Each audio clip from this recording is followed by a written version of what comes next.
If you're a seller, this video may save you thousands because this is one of the biggest mistakes that sellers make when listing their home. So a lot of homeowners assume if I just renovate a little bit more, I'll get a little bit more money. But the reality is not all fixes pay off.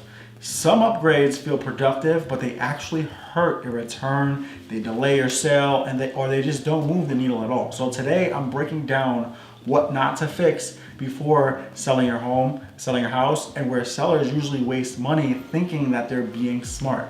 So first, let's get one thing straight, right? When you're selling, you're no longer fixing the house for you, you're positioning it for the market. And that mindset shift is something that is huge, right? Buyers aren't paying extra because you loved a specific design choice. They're paying for condition, they're paying for functionality and value relative to the other homes that they're comparing yours to. So let's talk about the fixes that usually don't pay off, right? So mistake number one is gonna be full kitchen renovation. So I say this all the time to sellers that I'm dealing with, right? Sellers often say, hey, if I redo the whole kitchen, I'll get everything back and more.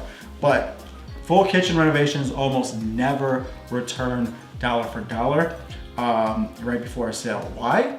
Because buyers often plan to customize kitchens anyway, right? So your brand new cabinets, your countertops, that backsplash that you like, it might not match their taste, and they're not paying a premium for the choices that they did not make. So unless the kitchen is truly non-functional, think broken cabinets, major issues, you're usually better off with just minor cosmetic updates, fixing, the handles and stuff like that. Not a full gut job, right?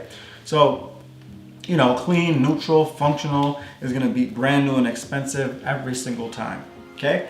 Next mistake I see people make is the high-end, over-personalized finishes. So this is a classic mistake, okay? Custom tiles, the bold accent walls, luxury, this, da-da-da, right? Buyers don't always value them the same way that you do. And in many cases, buyers see these upgrades and they think, that's nice, but I'm gonna change it. And now you've just paid for something that they plan to remove anyway, right? So that's a waste of money. When selling, neutral always wins. Simple is where it's at. Let buyers imagine their style, not yours. Okay, another mistake people always make is, finishing spaces that don't really add any value. So, finishing a basement, attic, or garage can feel like a great idea, but it doesn't always translate in a higher offer, right? If the space isn't done properly, if it's not permitted correctly, or if it's not consistent with comparable homes nearby, buyers are not gonna pay extra for it. In some cases, it even raises questions. Was this done right?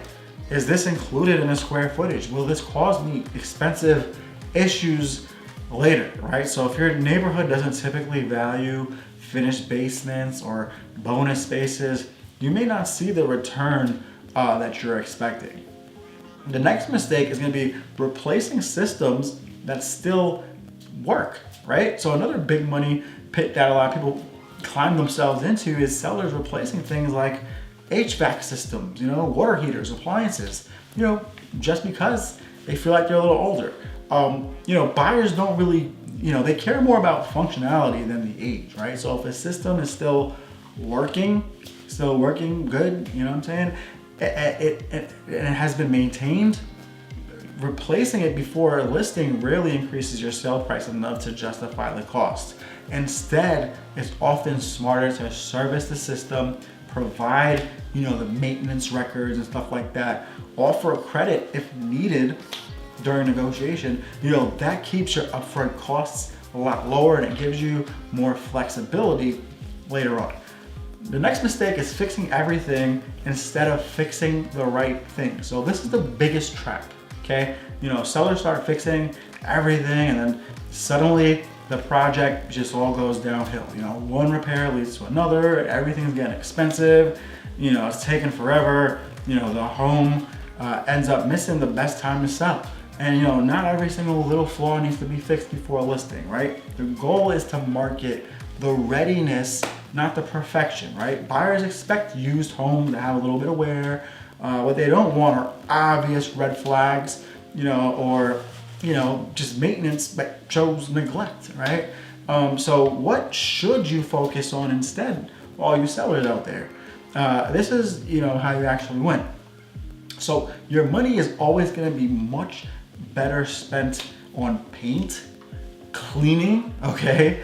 Minor repairs, things that buyers immediately notice, decluttering is huge, curb appeal, landscaping, power washing, the siding, make sure the lighting is good. These improvements are very inexpensive, and these are the things that really dramatically impact first impressions, which is what drives the offers. So first impressions sell houses, the perfection is not the thing that sells the house.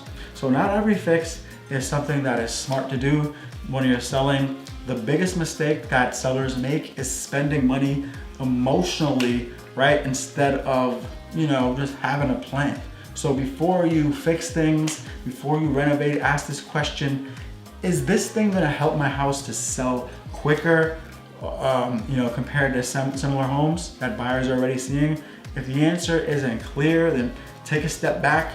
Probably don't have to do it. Sometimes the smartest thing to do is just to do less, right?